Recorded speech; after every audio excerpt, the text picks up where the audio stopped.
बालाघाट में सोमवार को पुलिस ने बुजुर्ग महिला की हत्या का खुलासा कर दिया। 7 मार्च को उसके पोते ने 12,000 रुपए के लिए अपनी ही दादी की हत्या कर दी थी।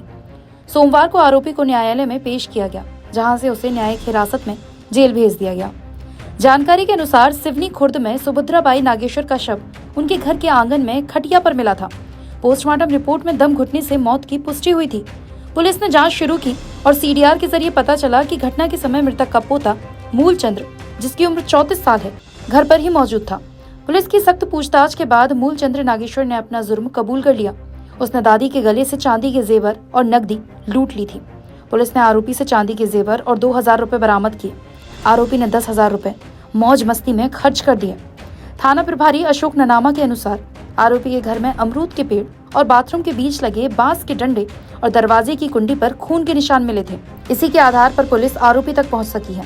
आरोपी जो था वो अज्ञात था और अज्ञात आरोपी होने के कारण इसका बड़ा ही विश्लेषण और सघनता से इसकी विवेचना की गई।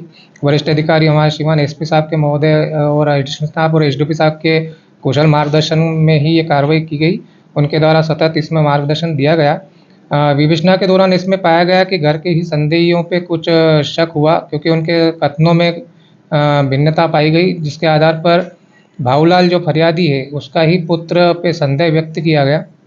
भाऊलाल के पुत्र मूलचंद द्वारा बताया गया कि उसके द्वारा अपनी दादी के पास जो 12,000 रुपये जो रखे हुए थे और उसके लालच में ही उसने अपनी दादी की घटना दिनांक को मुंह दबाकर हत्या की गई और हत्या करने के बाद उसके 12,000 रुपये जो नगद थे 200 के नोट और गले में एक चांदी की हसली भी पहने थी, जो करीबन 30 तोले की परिजनों द्वारा बताया गया, वो भी उस समय नहीं मिली थी, तो वो ले जाना बताया। सघनता से पूछताछ के बाद आरोपी द्वारा जब जुर्म स्वीकार किया गया तो उसकी ही निशादेही पे मेमोरेंडम के आधार पर उसके घर में जाकर पट्टन जो अटारी होती है, अटारी पे से कमरे की अटारी जो ऊपर छत रहती है, उसमें खपरेल के वहाँ पे कोने में छुपा कर रखे हुए थे एक थैली में। तो उस थैली में से जब उसके द्वारा निकाल कर पेश किए गए, जिसमें एक चांदी की असली और 2,000 रुपये 200 के नोट थे, वो पुलिस द्वारा विधिवत जब्त किए गए। बाकी 10,000 रुपये आरोपी द्वारा खर्च करना बताया गया। संपूर्ण कार्रवाई की वीडियोग्राफी कराई गई। वरिष्ठ अधिकारी के मार्गदर्शन में पूरी कार्रवाई की गई।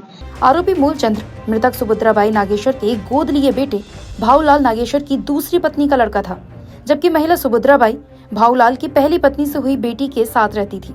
इसके बेटे आयुष ने हैदराबाद से लौटने के बाद हत्या के दिन अपनी परदादी को 12,000 रुपए दिए थे, जिसे आरोपी मूलचंद्र ने चोरी करने की कोशिश की थी। इसी दौरान दादी सुभद्राबाई के जागने पर उसने उनकी हत्या कर दी थी।